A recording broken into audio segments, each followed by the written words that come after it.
entonces a dar paso a la evaluación de cumplimiento de los acuerdos del 2018.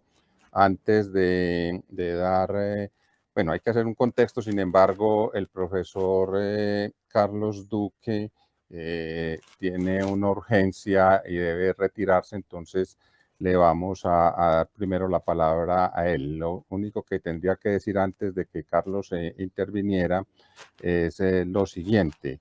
La Asamblea General de Profesores en el segundo semestre del 2019 ratificó la participación de los profesores de la universidad y de ASOPRUDEA en las mesas técnicas y en la mesa nacional de seguimiento a los acuerdos del 2018. Y en ese sentido, entonces, eligió unos profesores delegados para cada una de esas mesas.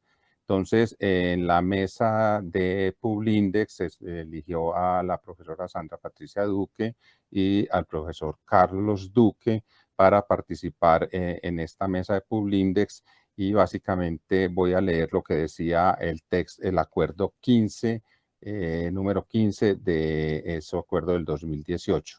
Ajuste normativo a medición de calidad de las revistas Publindex. Colciencias, en esa época existía todavía Colciencias, integrará a la mesa técnica de Publindex representantes del Grupo de Trabajo de Revisión 1279 de la Universidad de Antioquia, Sistema Universitario Estatal, ASCUN, Reditu, ASPU, ARPUP, editores, estudiantes de pregrado y posgrado, las academias de ciencias y los integrantes de la mesa de diálogo, que será la responsable de revisar las políticas públicas para las publicaciones científicas y de divulgación en Colombia y hacer las recomendaciones pertinentes. Esta política pública de publicaciones deberá incluir la identificación y valoración de nuevo conocimiento derivado de todas las áreas, reconociendo los saberes tradicionales y ancestrales dentro de los diversos ejercicios de producción intelectual, desde la cosmovisión de las diferentes etnias, entendiendo la multidiversidad y multiculturalidad.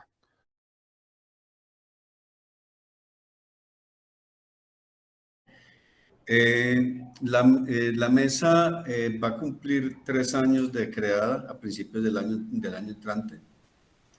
Como ya Héctor lo dijo, nosotros asumimos, junto con la profesora Sandra Duque, asumimos la representación a mediados del año 2019. ¿Y qué puedo decirles hasta el momento? Que nos gastamos, se consumió en la mesa cerca de 1 año elaborando un glosario. Después se consumieron varias sesiones tratando de llegar a unos acuerdos, de construir un documento de acuerdos. Ese documento existe, está ratificado por algunas de las plataformas, no todas, pero al fin de cuentas es un documento que reposa actualmente como resultado de los acuerdos y es un documento de propuestas sobre la política de las publicaciones científicas. ¿Qué actividades se han desarrollado a lo largo de todo este tiempo? En el año 2019 hubo una actividad, un foro en la ciudad de Manizales. Como les digo, hay en este momento un documento de los acuerdos. Hay un glosario. Se hizo un foro sobre buenas prácticas.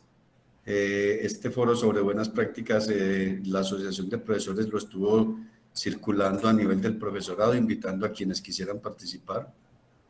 Las buenas prácticas, cuando se habla de conceptos de ética, cómo participan los cuerpos editoriales, cómo participan los profesores, cómo intervienen los estudiantes en las buenas prácticas, etc.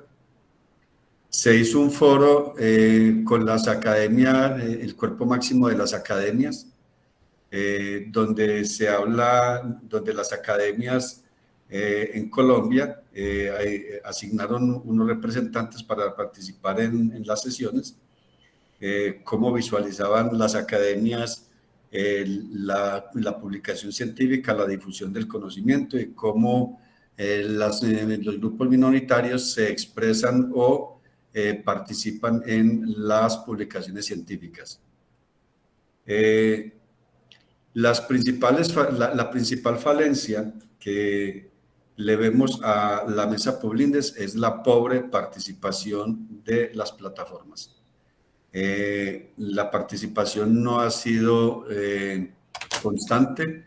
El número de plataformas que participan en las diferentes sesiones es muy inestable y de hecho, en general, se tiene dificultades para que haya quórum en las sesiones que se hacen, que venían muy regulares, haciéndose el último viernes de cada mes, pero después de un cierto tiempo, a mediados del año 2021, ha habido mucha inestabilidad en la realización de las reuniones.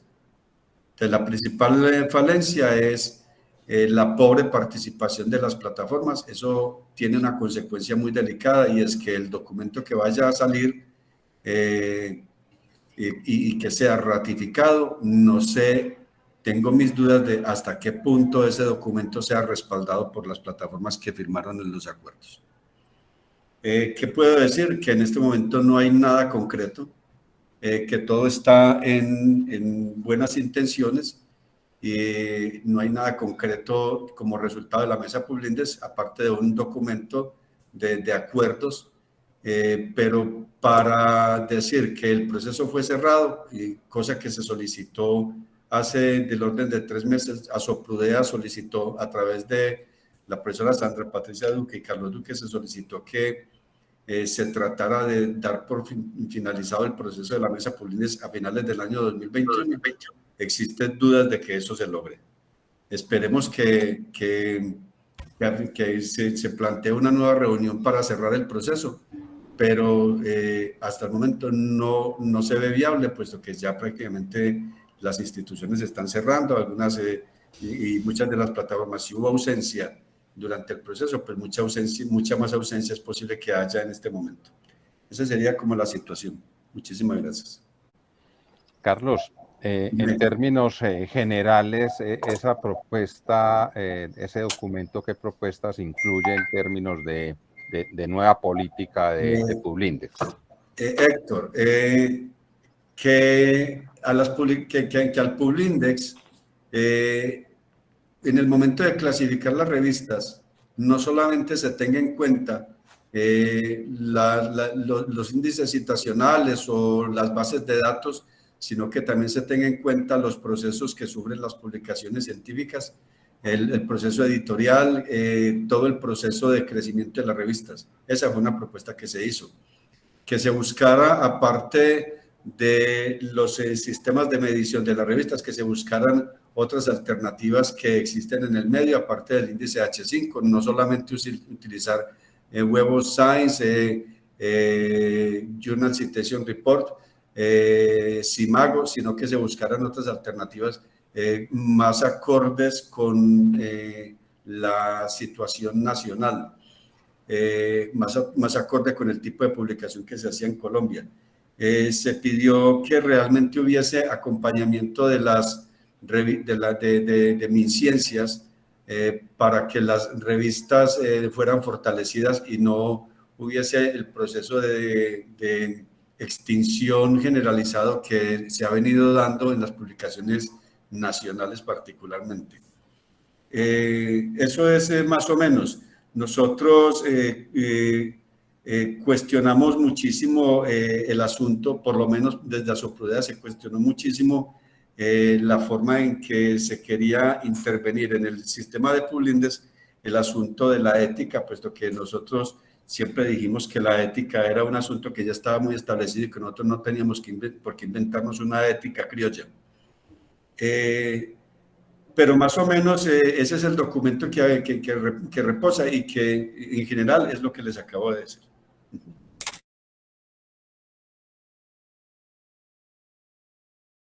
Entonces vamos a hablar de el punto 5 del acuerdo, reforma al ICETEX, está ahí en pantalla.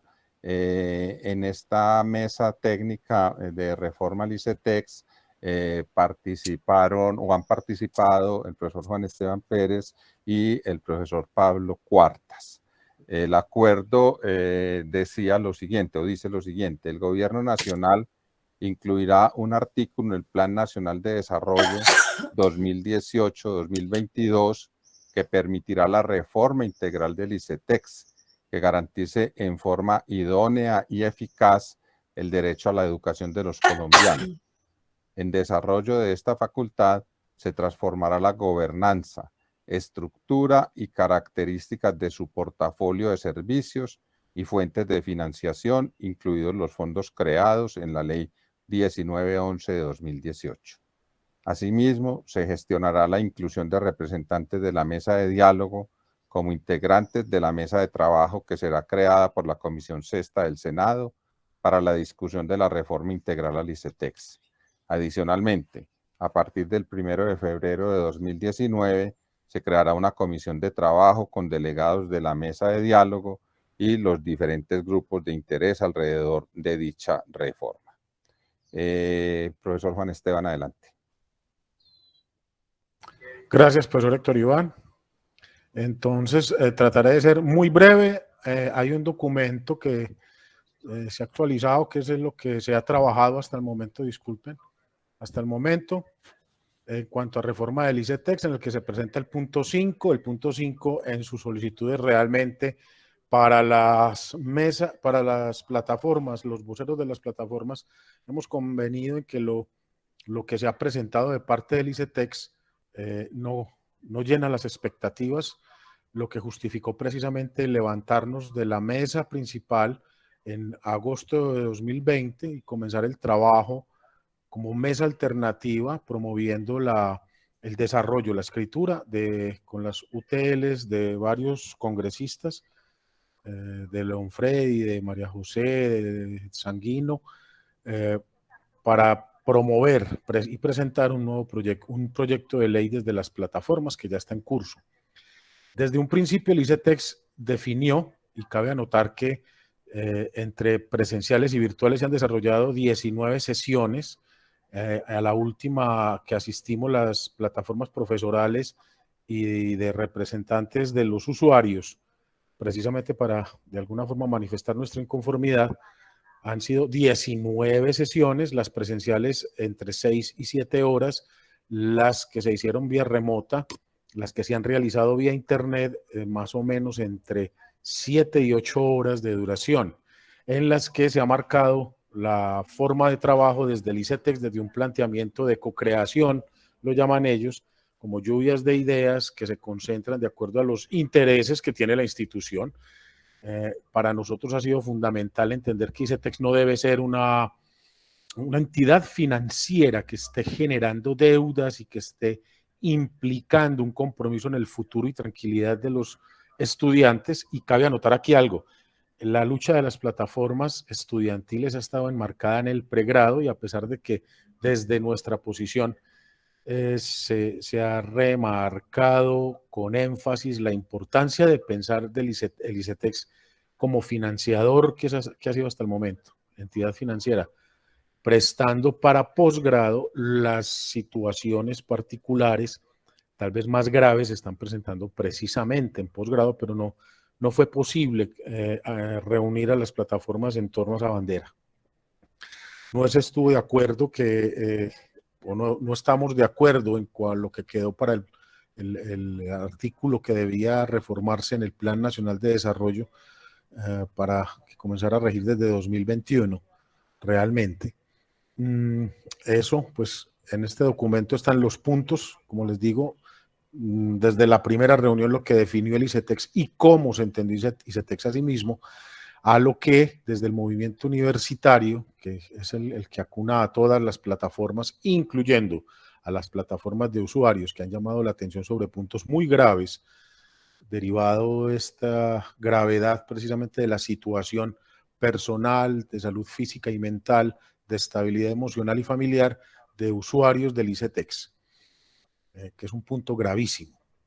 Entonces, hemos definido que lo que se consignó en el Plan Nacional de Desarrollo no representa los intereses de las plataformas. es necesario y se hace absolutamente urgente cambiar esa percepción y esa construcción propia del ICETEX como una entidad financiera que de hecho, pues a la luz de la sentencia 068 de 2012 de la Corte Constitucional está afectando el derecho fundamental de educación superior y llamamos la atención como plataformas. Parte de nuestro descontento está en que el ICETEX sigue siendo una forma de transferencia de dinero público para las universidades privadas. No estamos en contra de la universidad privada, estamos en contra de que la universidad privada se esté de alguna forma lucrando con dineros públicos en desmejora de la educación superior pública. El llamado siempre fue a una reforma integral, institucional, no solamente como la que se presenta en la página web actualmente, que tiene que ver con cambios, pero no estructurales.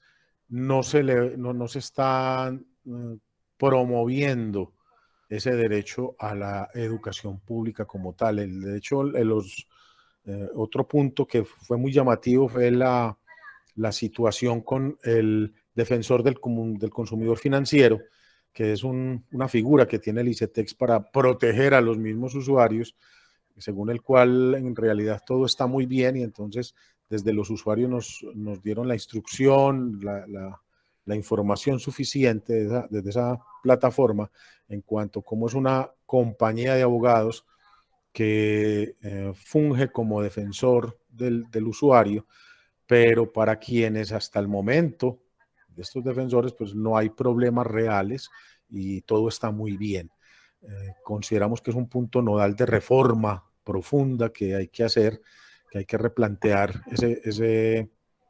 esa figura del defensor y que realmente cumpla con los llamados de atención que se deben hacer para el funcionamiento correcto de lo que hasta ahora hay, porque consideramos que todavía es mejorable, pero el énfasis está en que mientras sea considerada una institución de carácter especial, pero de tipo financiero, siempre será una dificultad el garantizar la financiación de la educación superior pública en Colombia.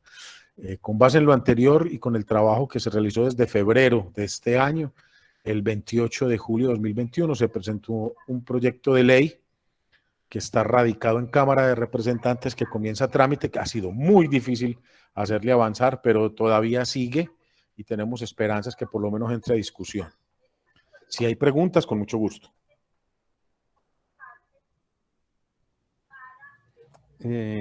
Entiendo, Juan Esteban, que... bueno, profesora María Rocío.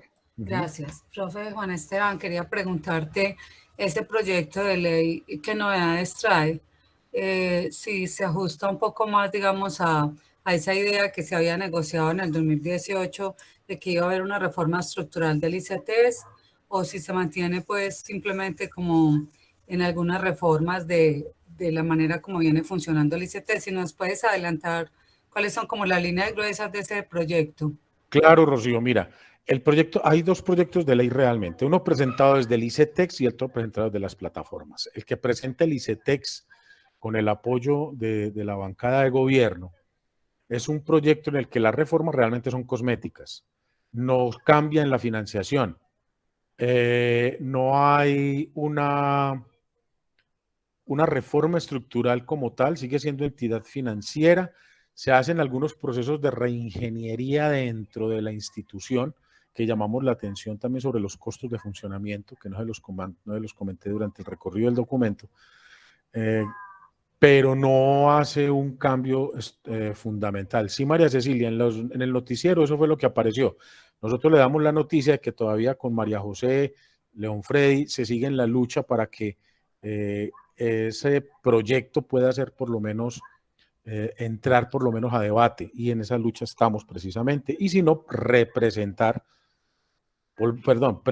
nuevamente el proyecto, hay un punto en el que el ICETEX, el punto quinto, que es en el que estamos anclando la financiación del ICETEX precisamente a las transferencias, que ha generado mucha molestia en el ICETEX, porque eso obligaría, de hecho, también a una reforma en el manejo actual de sus finanzas, que la dirección ha considerado inoportuno, pero de todas maneras nosotros seguimos en esa lucha por tratar de que ese proyecto continúe. Pero sí, Rocío, el proyecto que presenta la bancada de gobierno es un proyecto de continuidad del ICETEX tal como está, como te digo, con algunas reformas cosméticas. Lo que se presenta desde las plataformas con el apoyo de las UTLs, de León Freddy, de María José, de Sanguino, entre otros, es de mayor profundidad.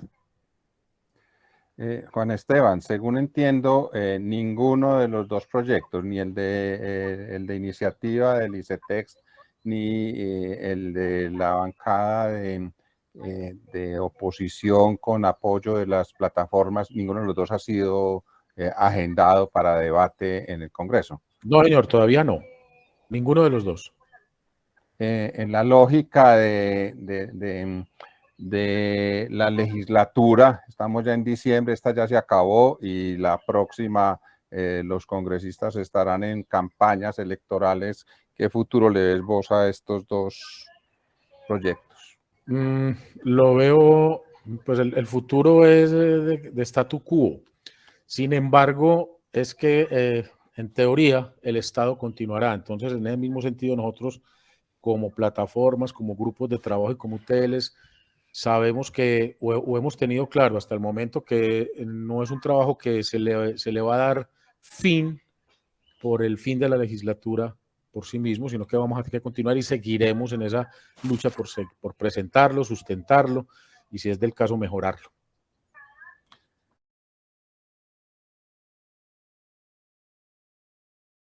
A ingresar, ya lo vi por aquí, el profesor John Mario Muñoz, actual decano de la Facultad de Ciencias Sociales y Humanas, había sido invitado para que nos hiciera un contexto de estos acuerdos logrados en el 2018 en virtud de que él es firmante a nombre de la universidad, de los profesores de la universidad y de la Asociación de Profesores de este acuerdo. Y John Mario, gracias por estar con nosotros, y yo también quisiera como que enfocaras, tenemos 10 minutos, que enfocaras parte de tu presentación en comentarnos cuál es el futuro de el cumplimiento de los puntos del acuerdo que todavía no se han cumplido en estos 7, 8 meses que le queda a este gobierno del Duque. Adelante, John.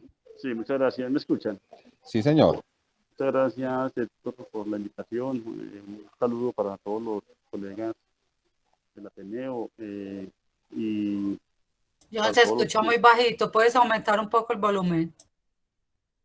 Sí, ahora sí, Rocío, ¿me escuchan? Sí, Rocío. Más o menos. Más o menos. Yo me quito el tapabocas un momentico porque... Ahí mejoró. Pues claro, niño. Hola, Cecilia. Sí, es que estoy a puerta acá de una cita médica, entonces tengo el tiempo justo que me solicita pues el profesor.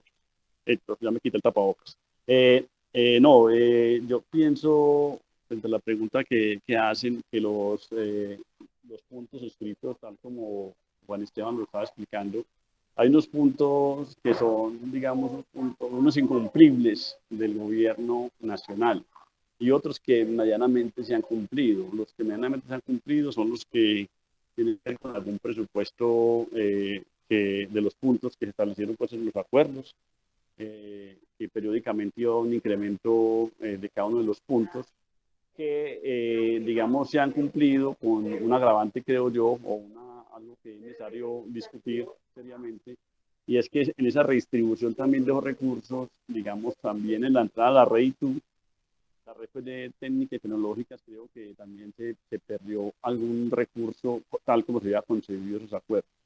Y también creo que en la redistribución que hace el ministerio, creo que también hay un incumplimiento de un valor adicional que se había establecido como en los acuerdos, ¿sí? De acuerdo pues a la las universidades públicas y a la magnitud de las universidades. Creo que hay un otro deuda en ese sentido, pero particularmente esos puntos del incremento creo que se han cumplido medianamente. Igual que los recursos bicentenarios que llegaban para becas doctorados, igual que las regalías y la distribución de las regalías. Bueno, digamos los puntos más o menos económicos en términos de los acuerdos se han cumplido mayoritariamente. Hay unos puntos que sí son puntos muy sensibles, que creo que son los puntos donde nos hicieron conejo en relación a que si ustedes miran bien el punto neurálgico de estos acuerdos, es que la educación pública sea una política de Estado, no de gobierno, y pasa por una reforma, creo yo, estructural al sistema educativo, no solamente una reforma al artículo 86 de la ley 30, sino estructural al sistema educativo, pero digamos que lo que se escribió con el gobierno, que quedó cocinado en el plan de desarrollo, fue precisamente esa modificación al artículo 86 y 87 de la ley 30.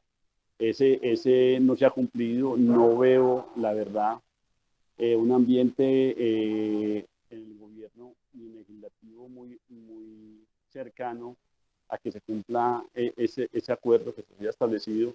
Lo digo por dos o tres cosas. Uno, por la cercanía que estamos en las elecciones, pues que van a ser unas elecciones muy complejas, demasiado complejas, creo yo, de las más complejas de los últimos tiempos, porque no solamente está en juego el poder tradicional de más de 200 años del bipartidismo o los partidos, digamos, que se camuflan como digamos, bifurcación de esos partidos tradicionales, sino que está también en juego, digamos, una propuesta de partidos alternativos con vocación realmente de poder en este momento, y ojalá pues así suceda, porque el sistema educativo sería muy importante, tal como lo anunció uno de los candidatos, de 14 billones de pesos para el sistema educativo gradualmente. Eso, digamos, subsana el déficit que hemos tenido de 16 billones de pesos. Lo tercero es que no hay un muy buen ambiente porque los proyectos que se han esbozado frente a esa reforma, el artículo, hay dos, ustedes creo que hay mínimo dos, pues al menos dos que yo conozco. Uno, el del SUE, que ustedes creo que ya lo conocieron, y dos, el que han presentado los representantes María José, León Freddy y otros, que más o menos son similares en relación, digamos, a hacer una política de Estado y que haya un crecimiento gradual de los ingresos de las universidades públicas. Y creo que hay otro tercero que va a presentar el Partido Liberal de otros partidos, que no es tan generoso, digamos, como este otro. Ese creo que es preocupante, ese panorama de cumplimiento de ese punto de acuerdo. Creo que el movimiento profesoral, el movimiento estudiantil debería de leer estratégicamente el movimiento electoral y plantear, digamos, unas buenas movilizaciones o unos buenos debates para que haya un compromiso de los candidatos frente a este punto. ¿Se corta el audio? Sí, Héctor, se corta el audio periódicamente. Héctor. Aló, hola. Yo te estoy escuchando bien. Sí, bueno, alguno escribió que se corta el audio, Sí. Entonces, bueno, ese es un punto, creo yo. Hay otro punto que me parece neurálgico en el marco de los acuerdos fuera pues del ICETES, y creo que es un punto muy importante que creo que también quedó pendiente en los acuerdos y que tiene que ver, digamos, con mayores dispositivos, no solamente para las universidades, sino la red y las técnicas y tecnológicas, para que haya, digamos, mayor posibilidad, digamos, de crecimiento, no solamente en capacidad, que es un debate que se planteó, sino crecimiento también en la posibilidad de contratación de profesores, profesoras, y se tiene mayor garantía, digamos, de los derechos laborales de los profesores y profesoras. Que no basta solamente con lo que se generó, que particularmente en la Universidad La Cátedra 50 es parte de esos recursos, digamos, también que se lograron, pero solamente sacaron 300 cátedras 50, de las cuales una redistribución que aún no entendemos, de hecho no la entiendo aún, ahora estaba precisamente en una discusión muy fuerte con la parte administrativa, porque la Facultad de Ciencias Sociales, siendo la facultad la segunda más grande de la universidad, le toca un mínimo de plazas en relación a esas 300, y no entendemos cómo fue la restricción de las mismas, cuando son dineros precisamente que se lograron en esas luchas para lograr que los profesores de cátedra tuvieran mayores posibilidades, digamos, laborales, digamos, contratos a 11.5 meses, y contratos semanales o un plan de trabajo semanal de 16 a 20 horas en planes de trabajo. Entonces, mire que ahí también hay un punto muy importante, creo yo, que internamente no se ha cumplido, y eso es un debate que también tenemos que dar. Si no se cumplen los puntos externos del gobierno, debemos también solicitar que los puntos internos también se cumplan en relación a la propuesta pues, que se planteaban los acuerdos, pero que se bajaron a cada unidad académica o a cada universidad, perdón, a nivel nacional. Creo que eso es un punto también importante tener en cuenta. Hay otros, yo siento que, digamos, los dos puntos más importantes son esos dos. Hay que agregar otro punto, creo yo, que es muy importante, y es toda la reforma a Publindex. Digamos, Sandra y lo que hemos estado en estos debates desde el inicio, cuando Alvear, digamos, dijo que había que establecer un mínimo y un techo para la publicación, no se ha presentado, digamos, desde ese entonces otra propuesta alternativa. Y la propuesta, ya escucharon Publindex, bueno, muy bien. Entonces, creo que ese punto es muy neurálgico para trabajarlo. Un punto que creo que genera un debate interno muy importante, pero creo que desde el ministerio no han hecho ningún esfuerzo para entenderlo, y sobre todo para algunas unidades académicas o campos de conocimiento que han estado muy por debajo de las mediciones en los cuartiles en Publindex. Creo que ahí también hay otro debate muy importante. Bueno, en términos generales, ya para terminar, que me quedan 2 minutos, yo siento que aquí hay que replantear, creo que la estrategia del movimiento estudiantil y profesoral. Creo que hay que ir sistemáticamente el otro año generando unos debates con movilización, unos debates con propuestas, unos debates donde verdaderamente si el gobierno no se va a comprometer nacional, que se haya un compromiso público, incluso suscrito, los debates que se puedan hacer con los candidatos y candidatas a la presidencia, y que ese compromiso, digamos, se refrende en alguna medida en propuestas que se puedan desarrollar en cada universidad o bloque de universidades a nivel regional. Yo los invito a que se piensen en esa propuesta, hacer unos debates amplios a nivel subregional y a nivel regional, que lleve a un debate nacional sobre propuestas a considerar en el plano de un financiamiento del sistema educativo, no solamente la reforma del artículo 86 y 87 de la ley 30. Creo que fue un momento importante de inflexión, digamos, creo que en el sistema, la lucha por el sistema educativo, pero creo que también es un momento de reimpulso. Como ustedes lo saben, aquí hay muchos líderes profesorales y lideresas. Creo que está la plana mayor acá en este Ateneo, y es necesario entonces relanzar una propuesta de movilización y un compromiso, digamos, con los candidatos y candidatas para que no tengamos el periplo de que cada 4 años nos toca parar la universidad 8 meses para poder tener recursos, sino que se convierta realmente en una política de Estado y que se invierta en la educación, lo que se debe invertir, digamos, en términos generales.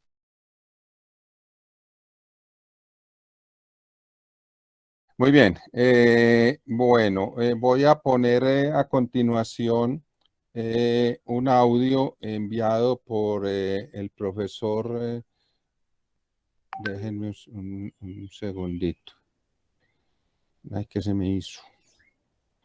Déjenme un segundito, lo busco. Enviado por el profesor Jorge Suárez. Espérense un segundo. Ok.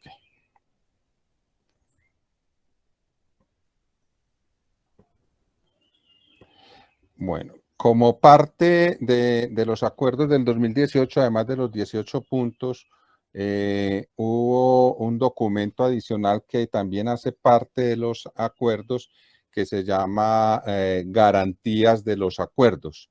Y estas garantías tienen que ver con las garantías académicas, el que no existiera ninguna consecuencia para los participantes en el paro, mirar cuáles eran las, revisar por parte del gobierno nacional y tomar efectivamente medidas en cuanto al tema de los derechos humanos y garantías que para los profesores ocasionales y catedráticos. Esto hace parte, como les digo, del acuerdo, y el profesor Jorge Suárez fue el delegado por la universidad, por la Asamblea de Profesores en esta mesa de derechos humanos. Él está en reunión en este momento, no pudo conectarse, entonces nos envió un audio. Voy a probar a ver si lo escuchan primero. La mesa de derechos humanos. Perfecto. Perfecto, Iris. Listo, entonces ahí va. La mesa de derechos humanos, que hizo parte de la mesa nacional y que sesionó como un imperativo derivado de los acuerdos entre el sector educativo y el gobierno nacional, tuvo una característica de sesión permanente, y a partir de esa sesión permanente durante los últimos 2 años tuvo varios logros desde mi perspectiva. La mesa le hizo monitoreo pues a las denuncias que hicieron los estudiantes y los profesores y los empleados sobre lo que considerábamos violaciones a los derechos humanos, y pues hubo respuestas por parte de las autoridades que pues en algunos casos fueron más o menos satisfactorias, pero el hecho del seguimiento en sí creo que ya es un avance, que haya respuesta sobre esos casos y que se les hubiera hecho seguimiento. Y por otro lado, pues también fue importante que, derivado de esa mesa, se le hizo un monitoreo a temas laborales de los profesores de las universidades públicas, en el sentido en que se entendió que el cumplimiento de los contratos en el marco de las movilizaciones pues también era una demanda sentida de los profesores. Entonces pues la mesa también hizo seguimiento a denuncias de no cumplimiento de contratos en forma debida a los profesores en el marco de movilizaciones, y allí hubo también respuesta por parte del Ministerio de Educación y por parte pues con el acompañamiento del Ministerio del Trabajo y de la Contraloría. Frente al primer tema, frente al tema de las violaciones a los derechos humanos, allí pues estuvo presente como instancia estatal, estuvieron presentes la Procuraduría General de la Nación, la Defensoría del Pueblo, que tuvo un papel importante, y también pues asistían a las reuniones de la Mesa de Derechos Humanos autoridades pues ya del orden policial, como el ESMAD y otras instancias. Creo que en general fue un espacio provechoso, creo que fue un espacio pues que también cumplió su ciclo y que permitió, como decía, hacer seguimiento constante a estos temas, y creo que pues queda como la enseñanza o la idea según la cual pues los derechos humanos son una cosa que no puede obviarse en ningún proceso de movilización, y no solo en ningún proceso de movilización, sino que hacen parte pues ya de nuestra vida pública cotidiana, y que pues todos los actores en el marco de estas movilizaciones tienen derechos humanos, y que pues estos no pueden ser nunca puestos en cuestión. Muchas gracias.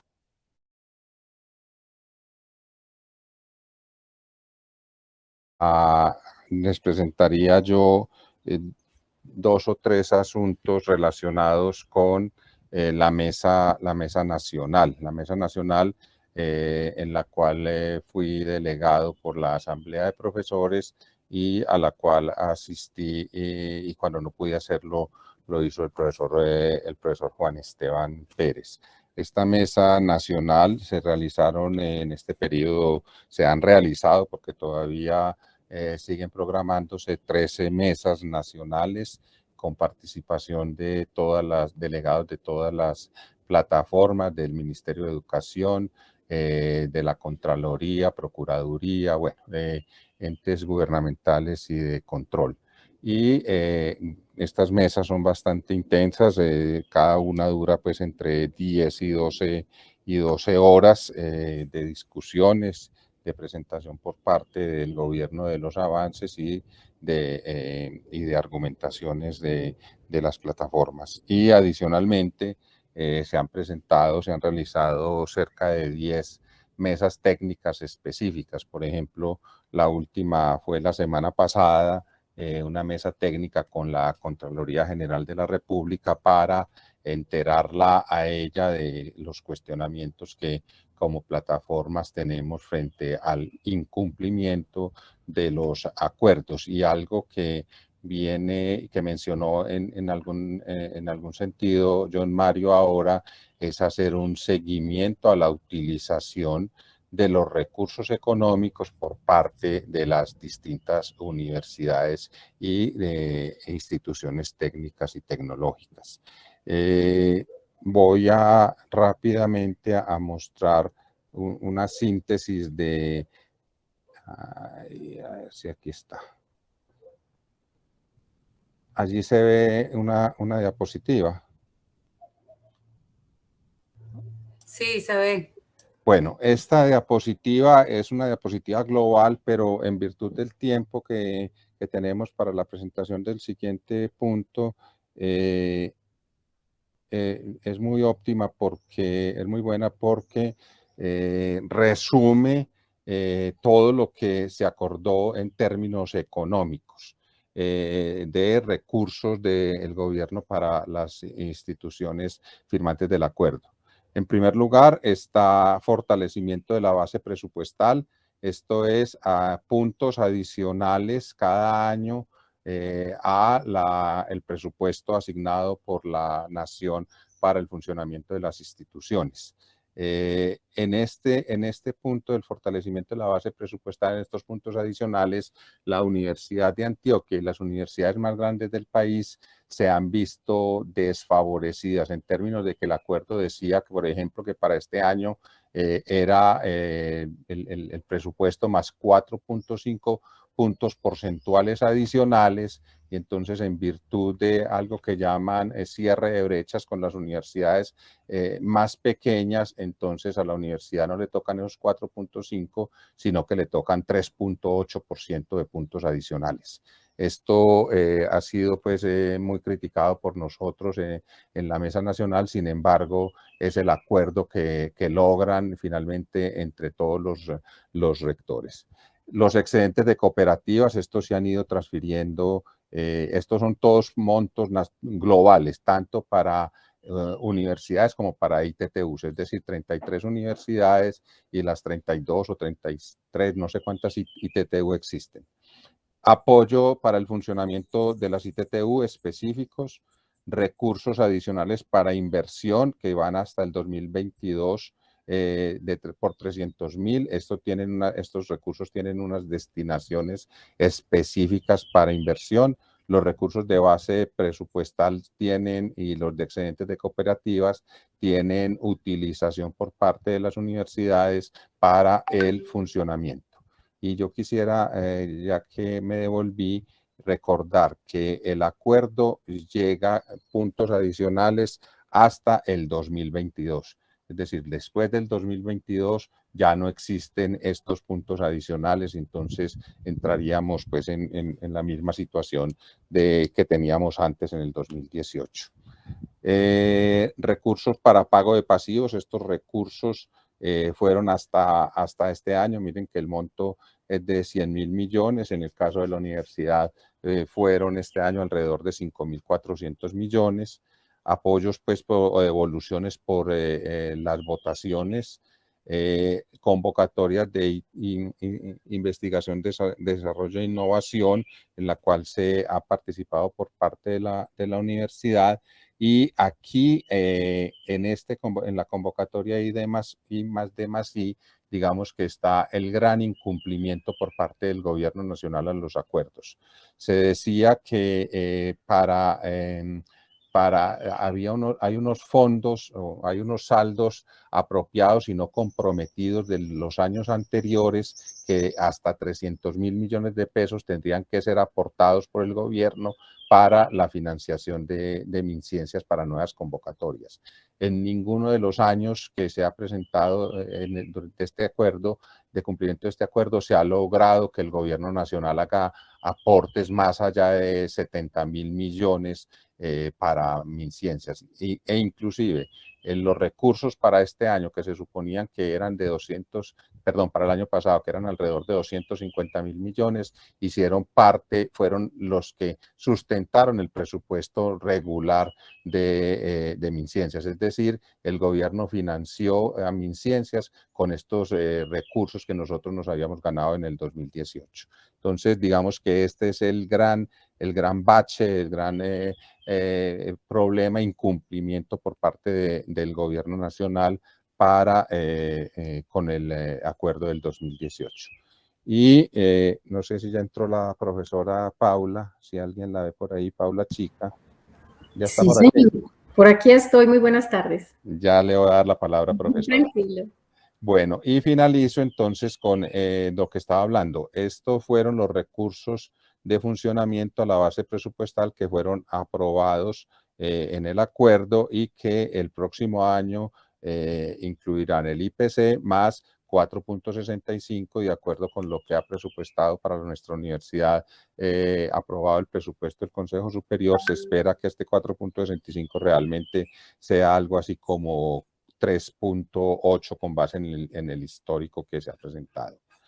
Y lo último que quería presentar para darle paso a la profesora Paula, el punto 13 del acuerdo era modificación de los artículos 86 y 87 de la Ley 30 de 1992. El Gobierno Nacional incluirá en el Plan Nacional de Desarrollo 2018-2022 un artículo para la revisión integral de las fuentes y los usos de los recursos de las IES públicas para garantizar su financiación y sostenibilidad.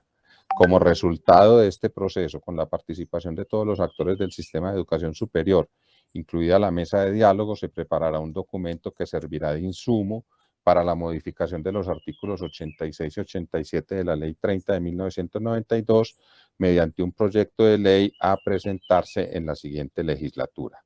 ¿Qué tengo que decir con relación a esto?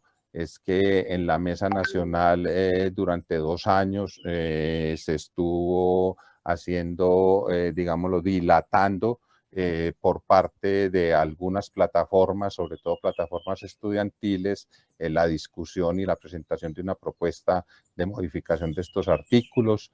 El Gobierno Nacional, de una manera muy hábil, introdujo como condición para discutir una propuesta a presentar al Congreso Nacional que hubiera una propuesta también de la red ITTU, lo cual imposibilitó por completo que hubiera que se diera esta discusión. Por su parte, algunos integrantes de la bancada de oposición han presentado al Congreso de la República en 2 oportunidades una propuesta de modificación de estos artículos y ha sido al menos la primera vez rechazada. No sé en este momento en qué irá esta propuesta.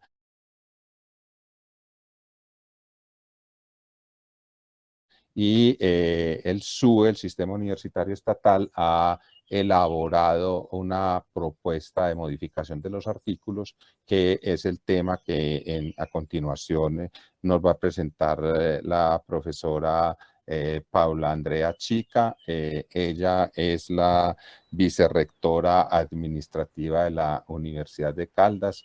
Profesora Paula, muchísimas gracias por habernos aceptado esta invitación. El auditorio es suyo. Está ante, como se lo mencioné, los representantes y las representantes profesorales ante las distintas instancias colectivas de la universidad. Adelante, profesora Paula.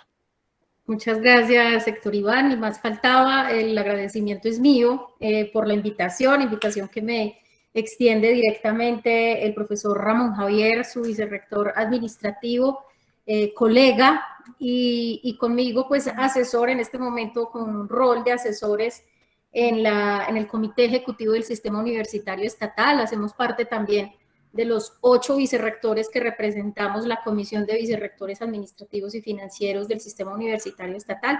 Así que nada, el agradecimiento es mío. Estos espacios de compartir y de encuentro para nosotros son fundamentales, toda vez que, si bien ya en la Comisión de Vicerrectores hemos venido haciendo un trabajo técnico de construcción de un modelo, de una propuesta de reforma a los artículos 86 y 87, en concordancia precisamente con ese compromiso de ese numeral 13 de los acuerdos. Esto también hace parte, de hecho, del plan de desarrollo del SUE y un compromiso que inclusive viene del presupuesto de la Nación.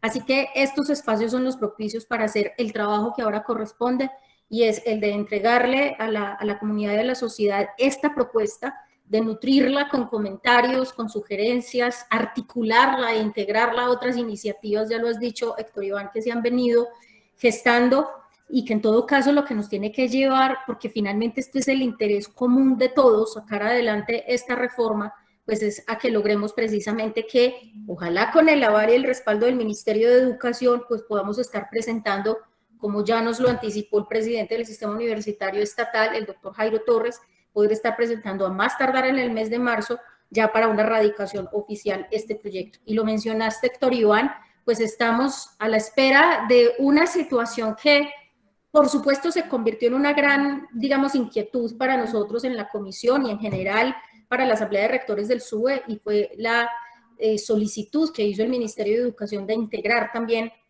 a las ITTUs y a un posible modelo de financiación de las ITTUs dentro de esta iniciativa, pues situación que hay que advertirlo claramente, nos ha distanciado de ese, digamos, proceso tan dinámico con el que veníamos, si bien desde el 2019 veníamos trabajando en el modelo, pues ya esto estaba concreto en una propuesta documentada, absolutamente respaldada y técnicamente respaldada en datos, que no tienen hoy las ITTUs. Así que es una situación, pues, que nos inquieta porque desaceleró por completo el proceso.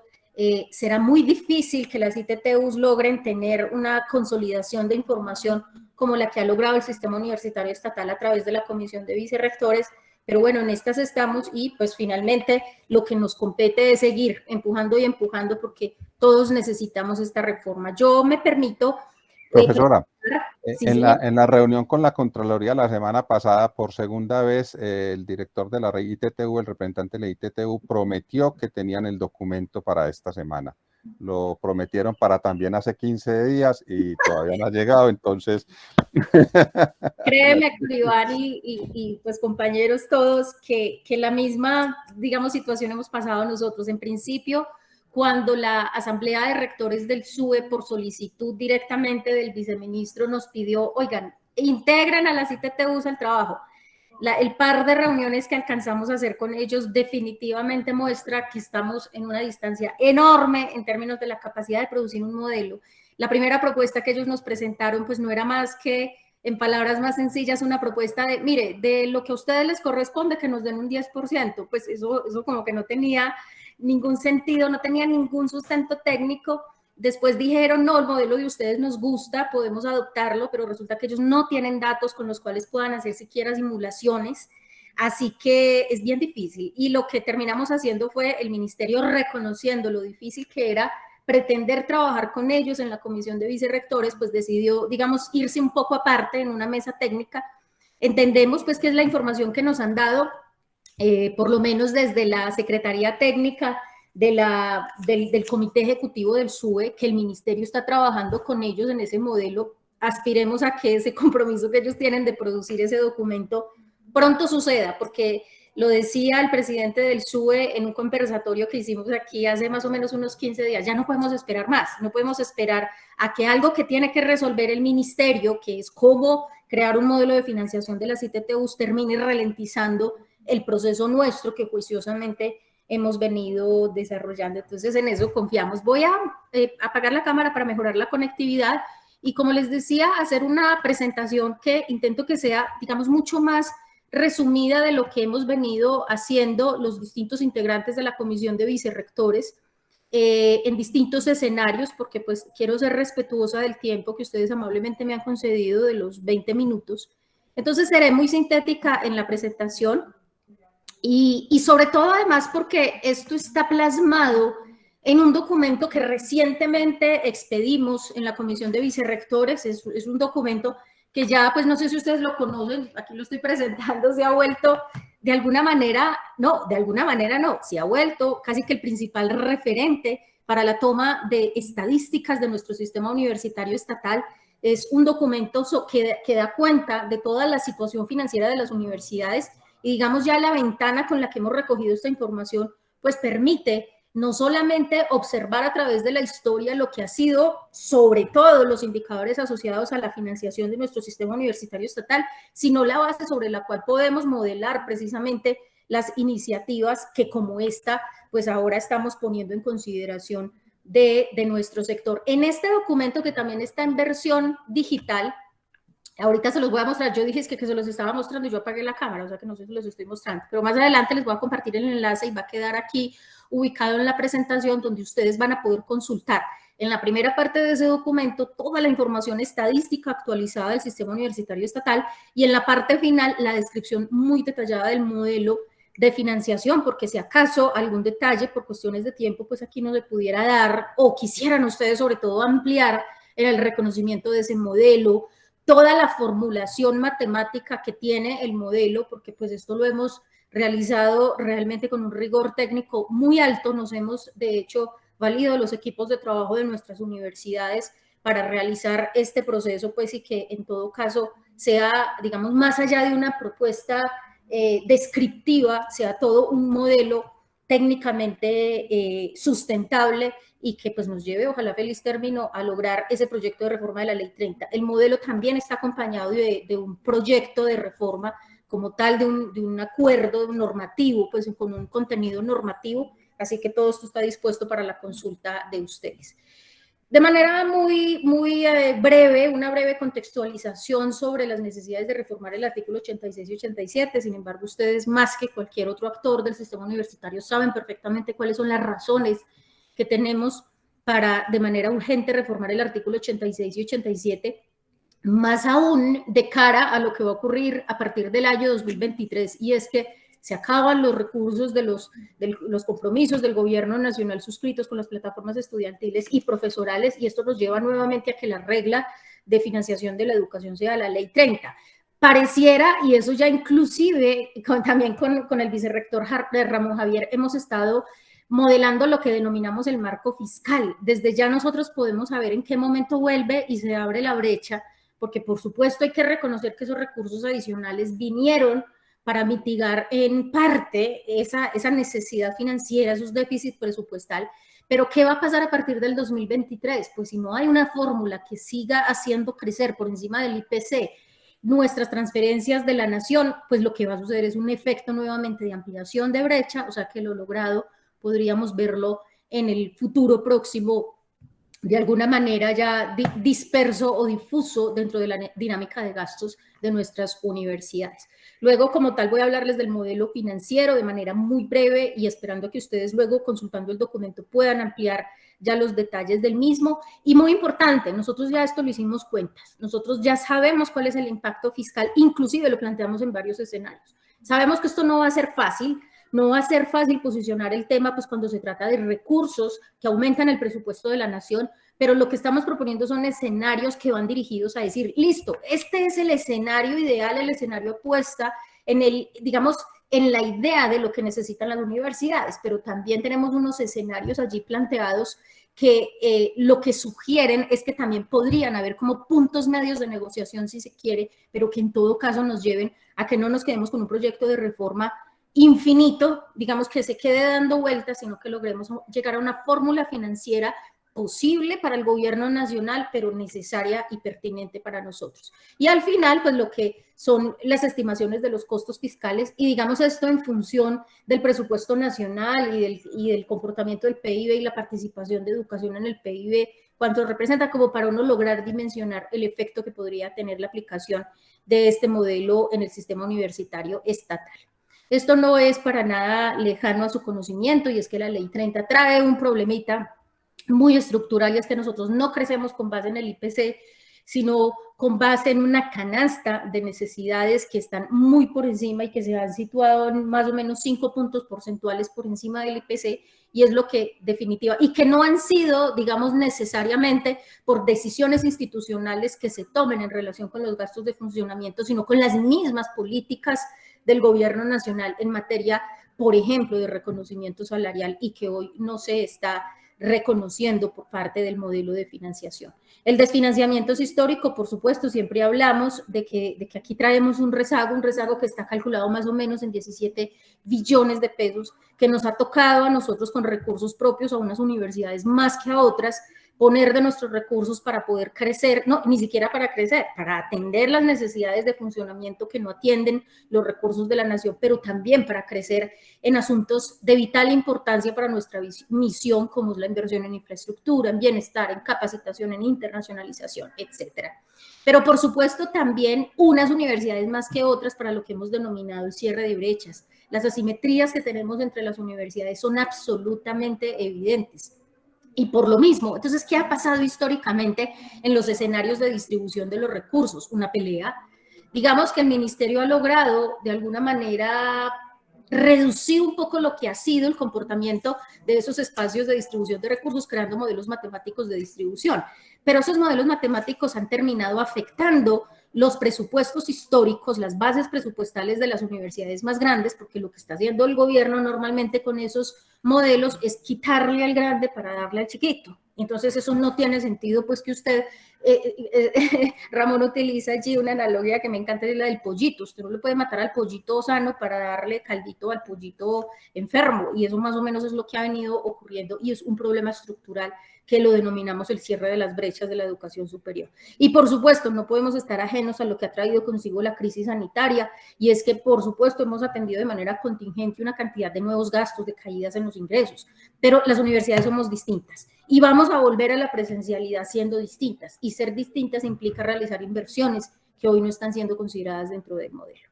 Quisiera validar que ustedes me estén escuchando bien y están viendo la presentación además. Sí, Paula, te estamos claro, bien.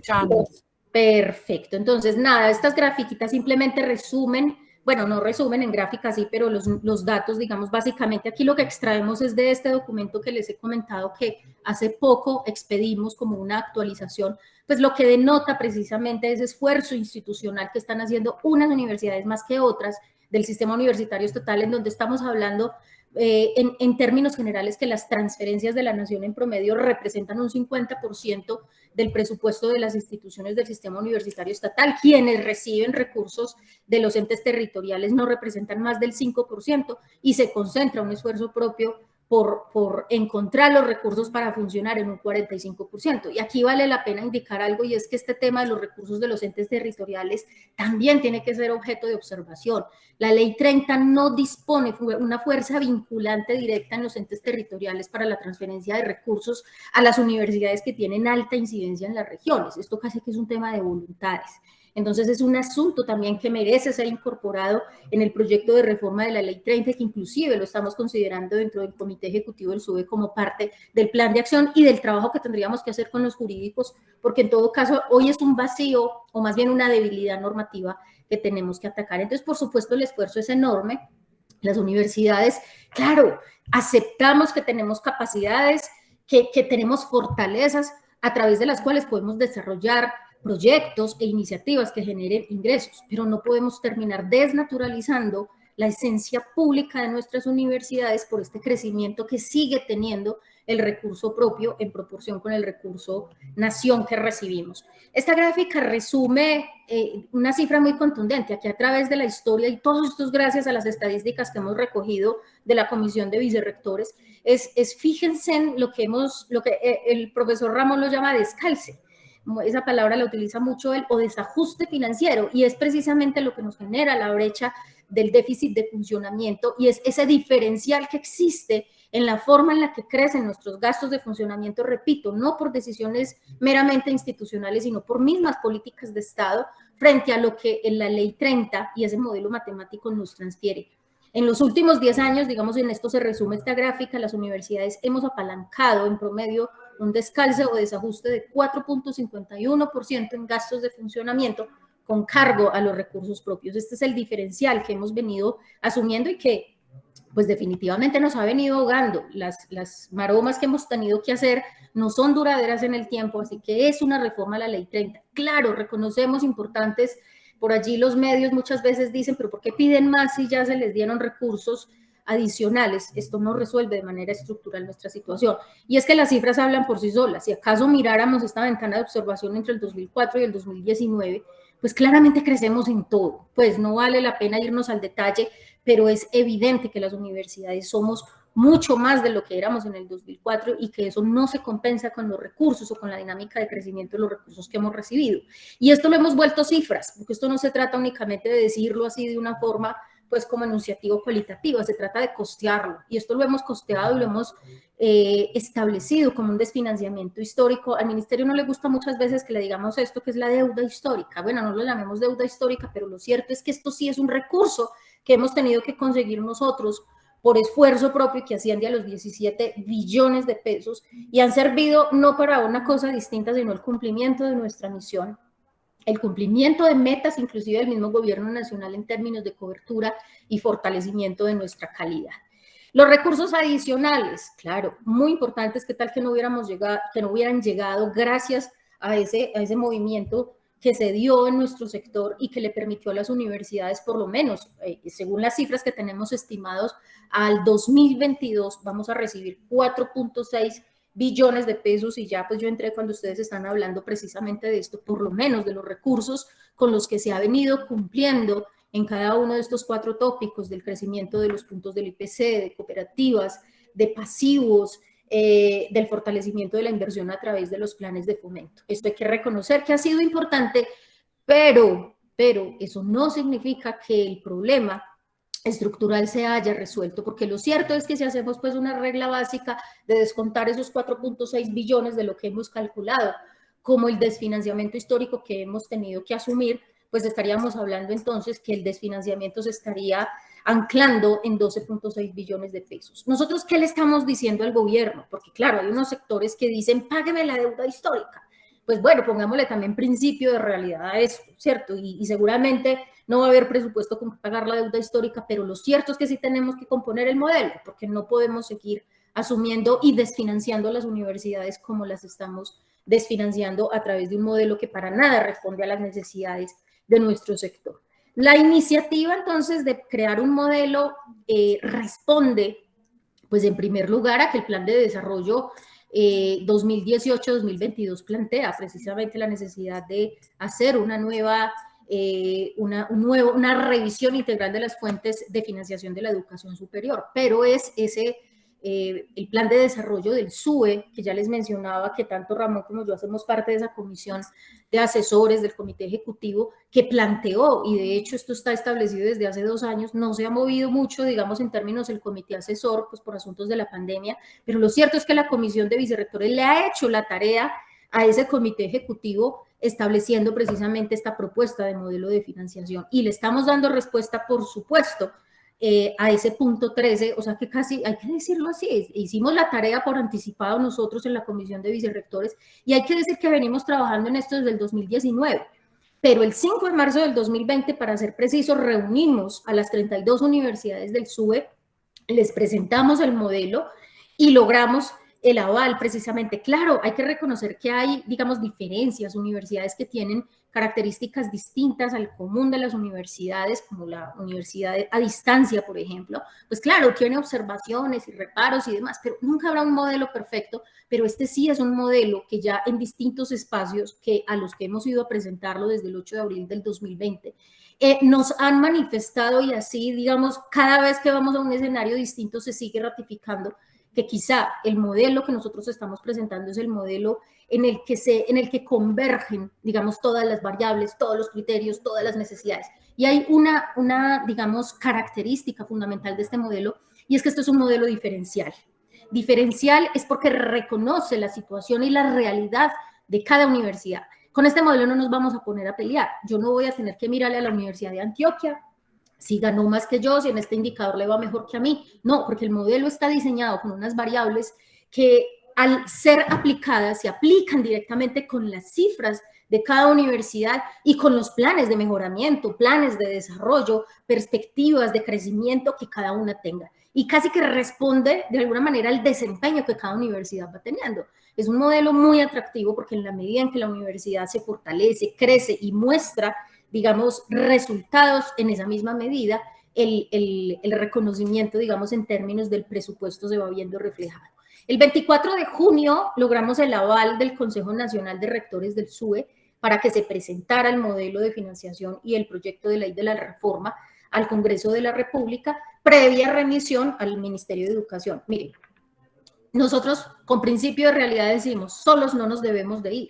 Si esto no va con la bendición del Ministerio de Educación, pues esto se va a hundir. O sea, así lo vemos. Esto se hunde si nosotros no vamos de la mano del ministerio, y pues al ministerio ya hemos tenido varios encuentros de mesa técnica con ellos, en donde, como les digo, el primer requerimiento fue trabajemos con las ITTUs, pero el mismo ministerio al final, al darse en cuenta que estamos a años luz de poder lograr una armonización mínima con las ITTUs en este modelo, pues dijo, no, venga, entonces yo hago la tarea aparte con las ITTUs, porque es que esto nos corresponde a nosotros no le podemos dar la tarea a las ITTUs, pues entonces nos vamos a trabajar con ellos, y pues en este momento estamos a la espera precisamente en el comité asesor del SUE con la doctora Ana Milena Gualdrón. Precisamente se dijo, esperamos que al cierre de este año, porque hoy están concentrados con el tema de matrícula cero y gratuidad y demás, se van a retomar las conversaciones y el trabajo con las ITTUs, y esperamos entonces que en el primer trimestre ocurra esa radicación del proyecto de ley. Bueno, esta ilustración sintetiza de qué está compuesto el modelo de financiación. Y esto lo hemos dividido en dos grandes componentes, casi que como hoy está establecida la ley. En el artículo 86, todos los recursos de base presupuestal es el componente 1, actualmente en el artículo 86, y el componente 2, que son los recursos de inversión, casi que estaría allí reflejado lo que hoy es el artículo 87.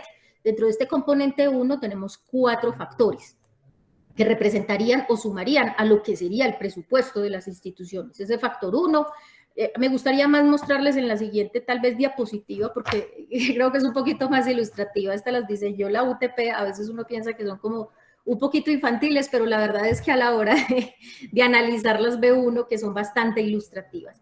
Ese primer factor nosotros lo hemos denominado aportes de la nación y entes territoriales al presupuesto de funcionamiento. Y aquí ilustrativamente se presenta la fórmula de cálculo. Cuando ustedes lo vayan y lo miren en el documento, pues verán allí toda una construcción matemática, pero se resume en esta ilustración, y es que ese factor 1 de aportes de la nación y entes territoriales se va a componer ¿de qué? De los recursos de la vigencia anterior, pues porque por supuesto cada universidad va a conservar su histórico, pero en este caso ese crecimiento ya no será con base en el IPC, sino en el ICIS, que es el índice, pues como ustedes conocen, que es el índice de costos de la educación superior. A esto se le sumará algo que precisamente hoy es un aspecto estructural o problemático de la Ley 30, y es el no reconocimiento de la variación de los puntos docentes, de los puntos salariales y su efecto prestacional. Se le sumará, y digamos que esto se hizo con base, la definición de esto se hizo con el reporte del histórico de reconocimiento de puntos salariales en cada una de las universidades del sistema universitario estatal. Presupuesto para nuevas plazas docentes y administrativos. Aquí acudimos a los planes de desarrollo. O sea, esto no fue porque cada universidad dijo, no, yo quisiera crecer en 1000 docentes. No, acudimos a los planes de desarrollo de las universidades, que en todos está presente la necesidad de crecer en plazas docentes y administrativas.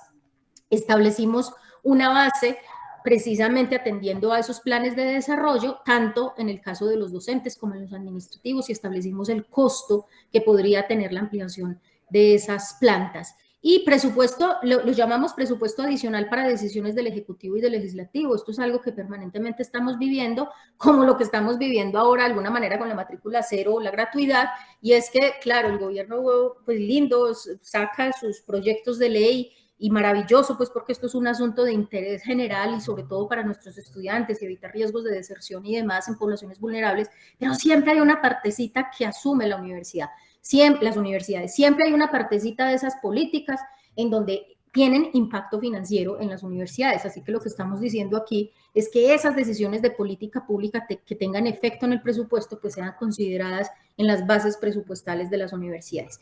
Un factor 2 es el presupuesto incluyendo aumentos de cobertura. No nos podemos quedar quietos, y aquí lo que estamos diciendo es, venga, dejemos tanto de financiar la demanda y financiemos la oferta. Entonces aquí lo que está planteado en este factor 2 es precisamente el establecimiento de nuevos cupos de estudiantes según ponderados por modalidad, y es que aquí estamos estableciendo también con base en la información de los provista por las universidades, cuánto esperan crecer. Entonces aquí es donde les decía yo que esto está muy asociado al desempeño y a la gestión que cada universidad haga. Y estamos dándole un peso distinto a esa cobertura según aplique a modalidad presencial, distancia o virtual.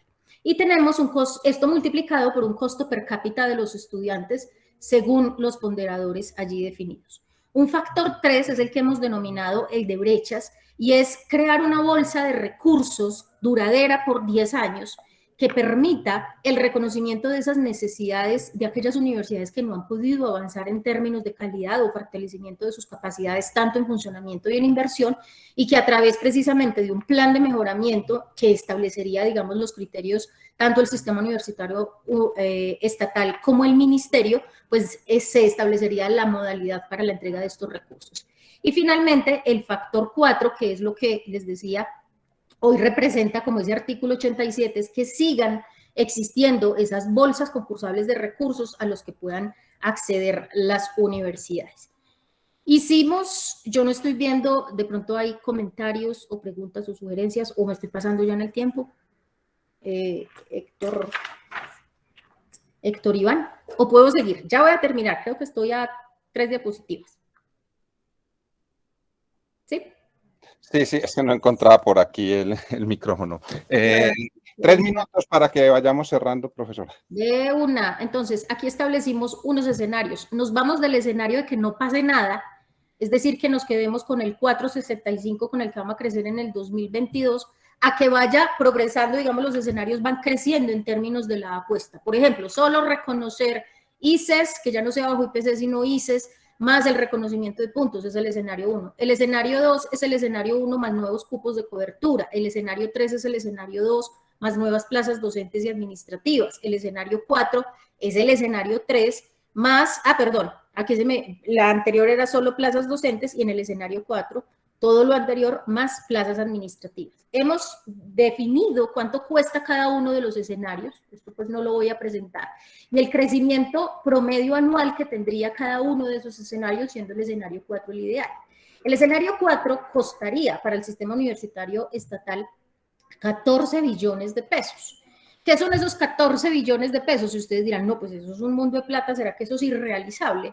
Lo cierto de todo es que aún siendo ese escenario 4, que implicaría que crezcamos a los 8 años, es decir, porque esto es una propuesta que va escalonada, no significa que el gobierno tiene que sacar 14 billones de pesos el primer año para financiar el modelo, no, significa que esto costaría en total para ese horizonte de implementación que sería 2023-2030.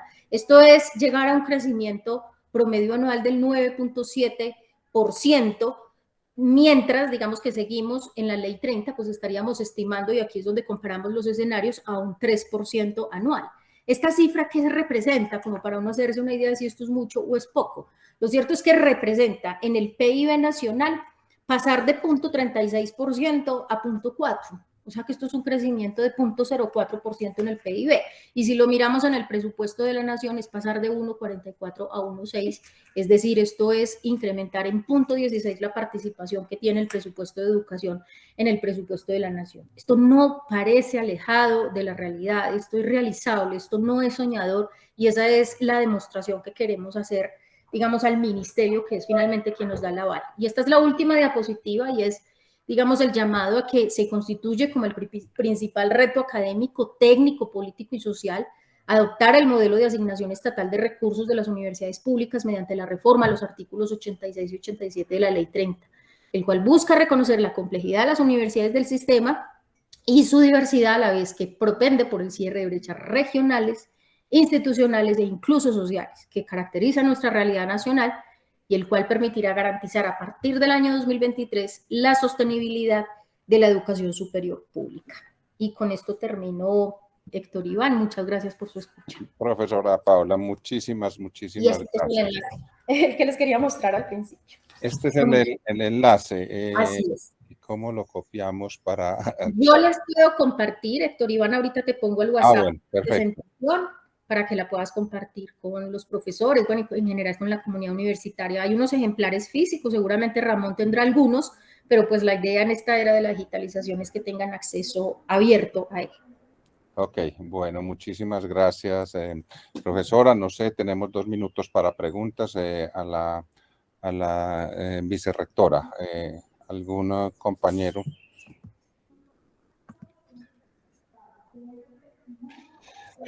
Yo tengo una pregunta. En este escenario, Mónica Zuleta. Gracias, Héctor. Buenas tardes, colegas. Una pregunta a la profesora Paula es, ¿cuál sería la contribución que se espera de parte de las plataformas profesorales y estudiantiles para el próximo año? ¿Qué podemos hacer para que nos escuchen? Pues muy importante, profesora. Yo creo que esto hay que impulsarlo. Hoy presentaba yo el presupuesto institucional de la universidad en el Consejo Superior y entonces me decía el consejero de los egresados, ustedes presupuestaron el paro que va a venir el año entrante. Lo están considerando dentro del efecto que podría tener el presupuesto. Y yo le decía, representante, no lo tenemos estimado, pues por supuesto nosotros consideramos que va a ser un escenario complejo, pero, o sea, ¿por qué no pensamos, le decía yo, en formas más innovadoras de realizar una movilización sin que eso implique que el principal perdedor, digamos, en términos financieros para en estos asuntos son las universidades cuando entramos en estos procesos de movilización? Por supuesto, uno no entrará a decir, y menos como vicerrector administrativo, paremos para presionar. Da un poco de inquietud que el gobierno nacional hasta ahora no haya atendido, aunque lo cierto es que tenemos que reconocer que ha sido receptivo y está trabajando precisamente para sacar esto adelante, pero en dejar de reconocer que finalmente es mejor que logremos una construcción y un paso, digamos, conveniente, porque como ustedes ven, esto es realizable, esto lo podemos hacer. Si el gobierno nacional hizo el esfuerzo que hizo con los compromisos, podría ser un esfuerzo para lograr que alguno de estos escenarios sea posible. Me parece que hay que empezar a incidir, profesora, en esos espacios de interlocución en donde ustedes tienen esa voz. Creo que hay que invitar precisamente a que empecemos a posicionar. No vamos a decir que este es el modelo perfecto, pero que quizás sí es como el que más se aproxima, y así ya nos lo han dicho, a lo que debería ser el modelo de financiación. Aquí vino a nuestro conversatorio el representante profesional de ARPUC, el profesor Orlando, y él decía, es mejor este modelo que ya es una consolidación, que ya tiene soporte técnico, vayámonos con este y empecémoslo a empujar, empecémoslo a socializar, empecémoslo a difundir. Si es que acaso existieran propuestas de mejora, entonces integrémoslas, armonicémoslas, pero vámonos con esta iniciativa, empecémosla a posicionar, profesora, diría yo, en el tema de nuestro sector, en el tema de conversación de nuestro sector, y no esperemos a que ocurra el paro, diría yo, como respuesta a su pregunta.